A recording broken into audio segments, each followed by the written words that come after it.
ബാബ or ബാബ കി ചടി എന്ന ചാപ്റ്ററിലെ 3 മാർക്കിന്റെ വളരെ ഇമ്പോർട്ടന്റ് ആയിട്ടുള്ള ചോദ്യം ഇതാണ്.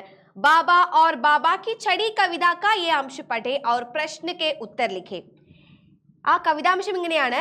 एक कदम वो चलती है, एक कदम वो चलता है, बाबा और बाबा की छड़ी दोनों में कोई अकेला चल नहीं सकता, हाथ अगर टूटे तो दोनों गिर पड़ते हैं, हाथ अगर छूटे तो दोनों गिर पड़ते हैं. ഒന്നാമത്തെ ചോദ്യം ഇതാണ്.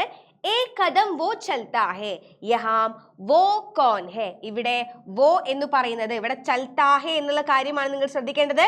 एक कदम वो चलता है എന്ന് പറയുന്നത് ആരെയാണ് സൂചിപ്പിക്കുന്നത്? ബാബ അല്ലെ, ബാബയെയാണ്.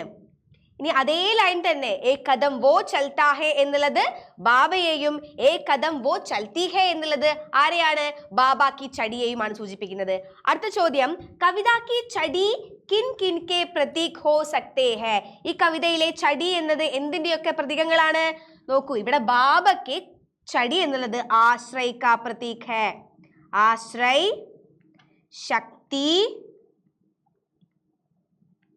और सहारा का प्रतीक है.